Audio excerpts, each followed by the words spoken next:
Hello students, welcome back to my channel free medical education. I am doctor Harjis. आज का हमारा topic है antepartum haemorrhage.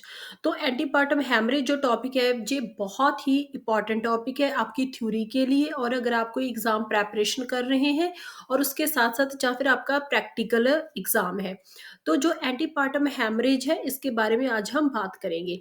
तो antepartum मतलब हैमरेज का तो मतलब है कि ब्लीडिंग हो जानी। एंटीपार्टम मतलब पहले कोई चीज है वो पहले हो रही है, मतलब एंटीपार्टम हेमरेज एपीएच भी बोलते हैं इसे। Is genital bleeding during pregnancy after 28 weeks up to delivery. कोई भी जो प्रेग्नेंट फीमेल है उनके डिलीवरी से पहले ब्लीडिंग होती है। एक टर्म होती है पोस्टपार्टम हेमरेज, वो होती है मतलब डिलीवरी के बाद ब्लीडिंग होनी। तो इसमें है एंटीपार्टम मतलब पहले 28 वीक चल रहा है उनका प्रेगनेंसी का, और उसके बाद ब्लीडिंग होती है, उस वीक में ब्लीडिंग होती है। कब होती है, कब कब तक? डिलीवरी टाइम से पहले, मतलब 28 वीक उनका चल रहा है वहां से लेके अप टू डिलीवरी। जब तक मतलब बेबी की डिलीवरी नहीं होती तब तक, डिलीवरी से पहले पहले उनके ब्लीडिंग होती है, उस कंडीशन को बोल देते हैं एंटीपार्टम हेमरेज। तो इसकी टाइप्स एंड कॉजेस क्या होते हैं? प्लेसेंटा प्रीविया एंड प्लेसेंटा एब्रप्टियो, दो इसके मेन कारण है। इसको हम टाइप भी बोल सकते हैं एंटीपार्टम हेमरेज की, और इसके कॉजेस भी बोल सकते हैं। तो इनको वन बाय वन हम डिस्कस करेंगे। तो आज हम बात करेंगे प्लेसेंटा प्रीविया के रिलेटेड। तो नेक्स्ट हम बात करेंगे प्लेसेंटा प्रीविया के बारे में आज। तो is a condition in pregnancy where the placenta is implanted in a lower uterine segment either partially or completely covering the internal cervical. तो जो प्लेसेंटा प्रीविया, इसको ध्यान से सुना, बहुत ही इंपॉर्टेंट क्वेश्चन है, अलग से भी जो टॉपिक आ जाता है प्लेसेंटा प्रीविया को एक्सप्लेन करो। तो प्लेसेंटा प्रीविया क्या है? जो नॉर्मली, आप पहले तो इमेज में देखो कि जो नॉर्मली प्लेसेंटा होता है वो अपर सेगमेंट में होता है। तो पर जो प्लेसेंटा प्रीवी है इसमें क्या होता है कि जो प्लेसेंटा है ये खिसक कर जो यूट्रस है उसके लोअर सेगमेंट में आ जाते हैं, मतलब कि जो जहाँ पे सर्विक्स है, सर्विक्स की ओपनिंग है, उस वाले एरिया में नीचे आ जाता है, लोअर सेगमेंट में आ जाता है। नॉर्मली प्लेसेंटा कहाँ इम्प्लांट होता है? अपर यूटेराइन सेगमेंट में। पर जो प्लेसेंटा प्रीविया है इस कंडीशन में जो प्लेसेंटा है जो खिसक कर नीचे की तरफ आ जाते हैं, हम सिंपल बोल सकते हैं कि नीचे की तरफ आ जाता है, लोअर यूटेराइन सेगमेंट में आ जाता है। कहाँ पे आ जाते हैं? जो उसका नीचे वाला पार्ट होता है, जो सर्विक्स वाला पार्ट होता है, वहां पे आ जाता है। तो इसमें कई कंडीशन हो सकती हैं, जहाँ तो जो इंटरनल सर्वाइकल ओस है, मतलब जो सर्विक्स की ओपनिंग वाला एरिया है, जहाँ तो जी सर्विक्स को पूरी तरह मतलब कवर अप कर लेगा, इतना नीचे आ जाएगा, जहाँ फिर जी उसको पार्शली मतलब हाफ कवर करेगा। तो इसकी भी आगे टाइप्स हैं जो हम नेक्स्ट स्लाइड में डिस्कस करेंगे। तो नेक्स्ट बात करेंगे टाइप्स ऑफ प्लेसेंटा प्रीविया। तो इसकी जो फर्स्ट टाइप, इसको 4 टाइप्स में डिवाइड किया है। फर्स्ट एक कंप्लीट प्लेसेंटा प्रीविया, आप इसके नाम से भी मतलब हमें याद रख सकते हैं इनकी टाइप्स के जो वन बाय वन टाइप है उनकी क्या डेफिनेशन है। फर्स्ट आ गया कंप्लीट प्लेसेंटा प्रीविया, तो आपने कंप्लीट वर्ड को याद रखना है। जो प्लेसेंटा है वो completely covers the internal cervical ओस, मतलब कंप्लीट लिखा है जो कंप्लीट टाइप, उसमें वो जो प्लेसेंटा है वो क्या करेगा, जो सर्वाइकल ओपनिंग है, इंटरनल सर्वाइकल ओज है, तो उसको पूरी तरह से कंप्लीटली कवर कर लेगा। फिर आ गया सेकंड टाइप। तो उसके साथ साथ आप इमेज में भी देख सकते हो इनकी टाइप्स, मतलब जो फर्स्ट है वो कंप्लीटली आप देख सकते हो इमेज में, पूरी तरह से जो सर्वाइकल ओपनिंग है और सर्वाइकल ओज है उसको कवर किया हुआ है। तो जो सेकंड है पार्शियल प्लेसेंटा प्रीविया, पार्शियल का मतलब आ गया कि half. Placenta partially covers the internal cervical ओज, लोअर सेगमेंट में आ गया प्लेसेंटा, तो ये इंटरनल सर्वाइकल ओस तक भी पहुंच गया, पर उसको हाफ कवर हुआ किया हुआ है और हाफ कवर नहीं किया उसकी ओपनिंग, तो पार्शियल है मतलब हाफ। तो जो फर्स्ट कंप्लीट था पूरी तरह से कवर किया है उसकी ओपनिंग को, पर जो पार्शियल है उसमें हाफ ओपनिंग को ही, हाफ जो इंटरनल सर्वाइकल ओस है उसको कवर किया हुआ है। थर्ड आ गया marginal placenta, placenta reaches the margin of the internal cervical os but does not cover it. तो जो प्लेसेंटा है, मतलब थर्ड इसके नाम से ही आपने याद रखना है कि जो प्लेसेंटा है वो इंटरनल सर्वाइकल ओस के मार्जिन तक पहुंच गया, पर इसने उसकी ओपनिंग को कवर नहीं किया। तो आप इमेज में साथ साथ देख सकते हैं। तो फिर आ गया जो फोर्थ वन है, नेक्स्ट जो फोर्थ है लो लाइंग प्लेसेंटा। तो इसमें the placenta is implanted in the lower segment, lower uterine segment, but it does not reach up till margin of the internal ओज।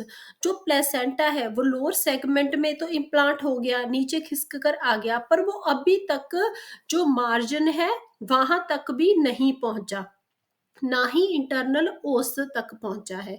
तो जो लो लाइंग प्रेसेंट है, मतलब इसमें वो लोअर सेगमेंट में आ तो गया खिसक कर, पर उसने अभी तक जो मार्जिन है या फिर इंटरनल सर्वाइकल ओस है वहां तक नहीं पहुंचा। तो इमेज में आपको साथ साथ क्लियर है। तो नेक्स्ट आ गया इटियोलॉजी एंड रिस्क फैक्टर्स। क्या कारण हो सकते हैं, क्या रिस्क फैक्टर्स है जो इस चीज को बढ़ावा देते हैं, इस चीज को कॉज करते हैं।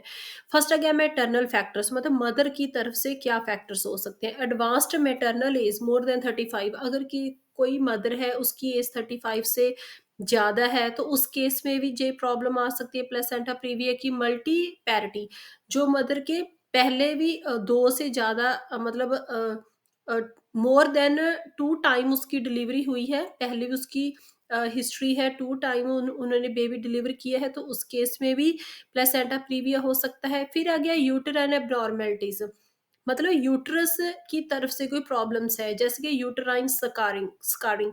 तो इस यूटेराइन या यूटरस में स्कार हो सकता है, जैसे कि due to previous caesarean section, उनका पहले ऑपरेट हुआ है, सी सेक्शन हुआ है, तो उससे यूट्रस में स्कार होगा, उसकी वजह से भी प्लेसेंटा प्रीविया की कंडीशन हो सकती है।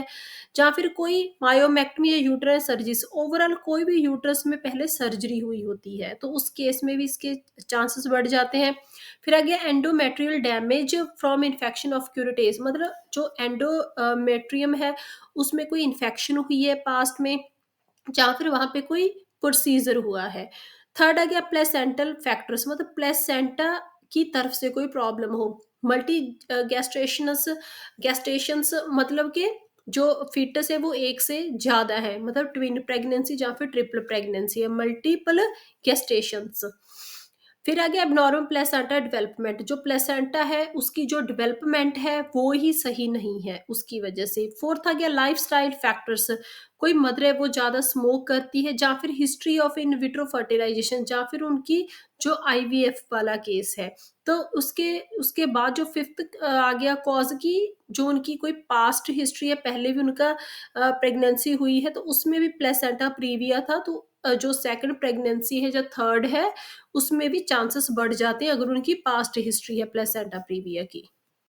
तो नेक्स्ट आ गया इंपॉर्टेंट पार्ट है इस टॉपिक का, क्लिनिकल फीचर्स। क्या क्लिनिकल सिम्टम्स होंगे। फर्स्ट आ गया की सिम्टम, इसको आप हाईलाइट करके रखो, अपने दिमाग में बिठा के रखो कि इसके की सिम्टम्स, जो मेन सिम्टम है वो क्या है। पहले तो painless bright red vaginal bleeding, जो पेशेंट है उनके विजाइनल ब्लीडिंग होगी, ब्राइट रेड कलर की होगी, पर वो पेनलेस होगी, उनको कोई भी दर्द महसूस नहीं होगा। तो ये ब्लीडिंग कब होती है, ड्यूरिंग सेकंड या थर्ड ट्राइमेस्टर में। फिर आ गया ब्लीडिंग पैटर्न, ब्लीडिंग किस तरह होती है, रिकरेंट एपिसोड्स, मतलब उनको बार बार ब्लीडिंग होती रहती है, रिकरेंट एपिसोड्स आते हैं, वेरी सिविरिटी कई बार ज्यादा होती है, कई बार थोड़ी कम होती है। फिर उसके बाद आ गया no sign of uterine contractions और टेंडरनेस, उनको कोई यूट्राइन कंट्रैक्शंस नहीं होती, ना ही कोई टेंडरनेस होती है।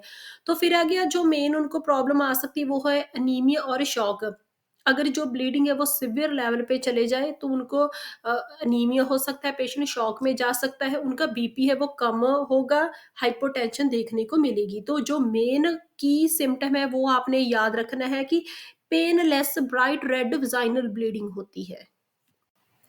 तो फिर आ गया ऑन जनरल एग्जामिनेशन, मतलब अगर हम उनका फिजिकल एग्जामिनेशन करते हैं, देखते हैं पेशेंट को, तो हमें क्या क्या सिम्टम्स नजर आ सकते हैं। फर्स्ट आ गया पेलर ड्यू टू ब्लड लॉस, तो अगर ब्लीडिंग है वो थोड़ी ज्यादा रहती है पेशेंट को, तो पेशेंट है वो पेलर नजर आएगा।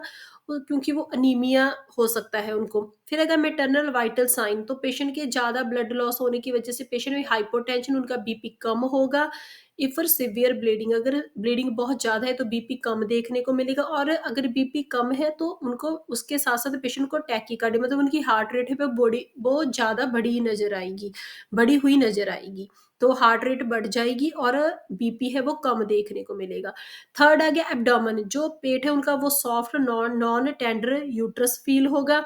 जो फीटल हार्ट साउंड है वो हमें ईज़िली सुनाई देंगी, और उसके साथ-साथ फीटल मूवमेंट है वो भी नॉर्मल होती है। तो नेक्स्ट आ गया डायग्नोस्टिक टेस्ट।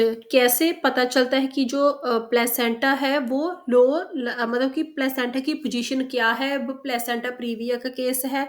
तो फर्स्ट आ गया अल्ट्रासाउंड, जो सबसे मतलब इम्पोर्टेंट टेस्ट होता है, गोल्डन स्टैंडर्ड टेस्ट होता है, जिससे कंफर्म होता है जो प्लेसेंटा उसकी लोकेशन क्या है, वो होता है अल्ट्रासाउंड। तो अल्ट्रासाउंड में भी ट्रांस एब्डोमिनल अल्ट्रासाउंड की जाती है, मतलब एब्डोमेन से जो अल्ट्रासाउंड है आप इमेज में देख सकते हो वो की जाती है।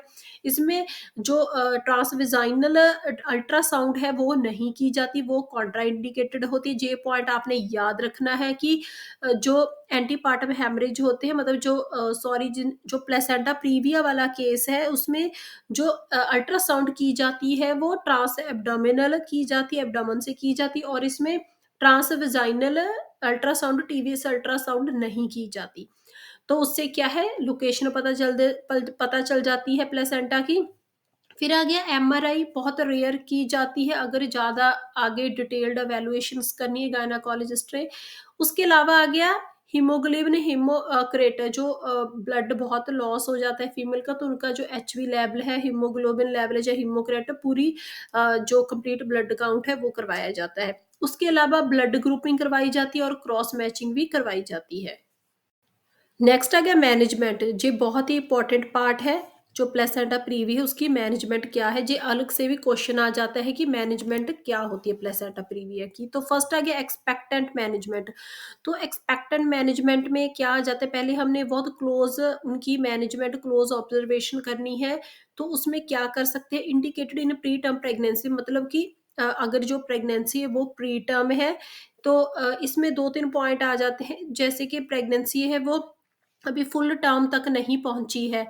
तो और उसके अलावा या फिर कोई ऐसी प्रेगनेंसी है जिसमें थोड़ी कंडीशन है वो सीवियर हो रही है, तो हमें जो प्रेगनेंसी है वो प्री टर्म डिलीवरी करनी पड़ेगी फीमेल की। तो उसमें आ गया with mild no active bleeding.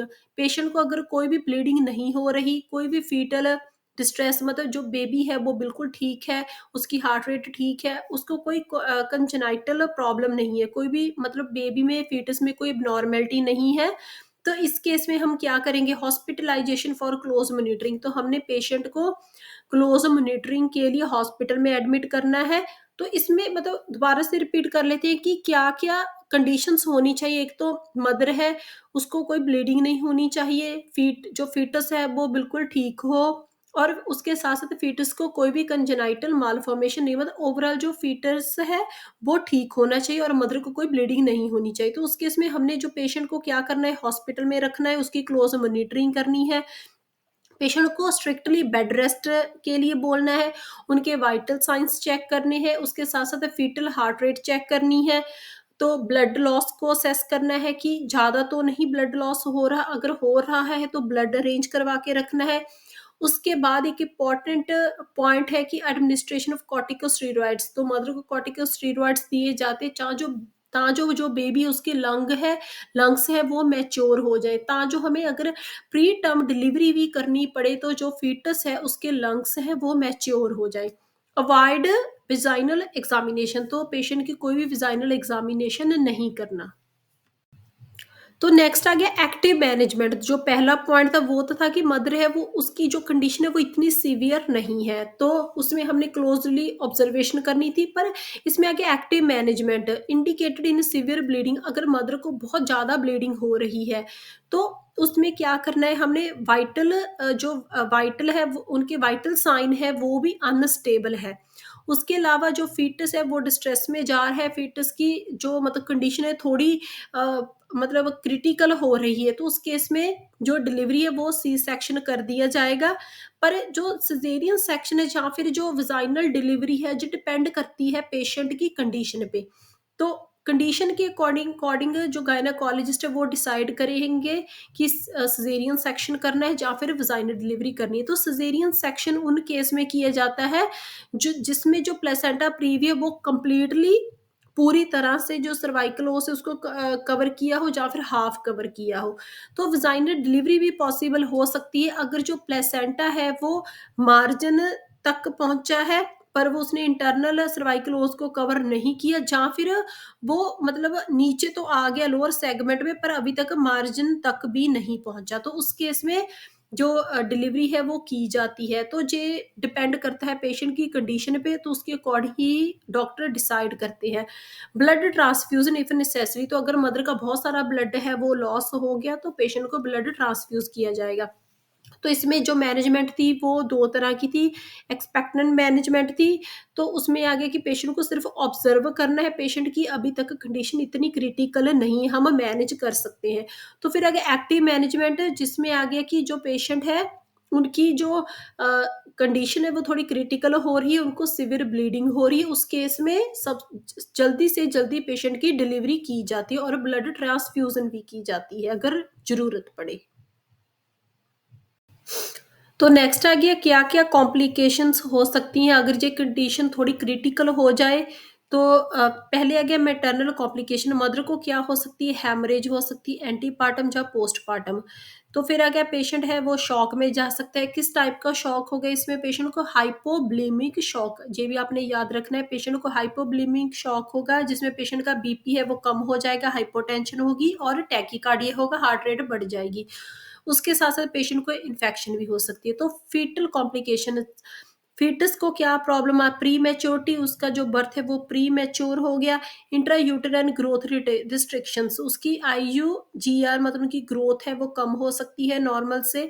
फिर आ गया हाइपॉक्सी और still birth if severe maternal bleeding, अगर अगर जो ब्लीडिंग है वो बहुत ज़्यादा हो जाए, कंडीशन बहुत ज़्यादा सीरियस हो जाए तो पेशेंट है उसको साँस लेने में दिक्कत आ सकती है या फिर उसकी डेथ भी हो सकती है। तो ये था सारा प्लेसेंटा प्रीविया। अगर आपको ये टॉपिक अच्छे से समझ आया, मेरे चैनल को सब्सक्राइब करना, शेयर करना एंड लाइक करना। Thank you.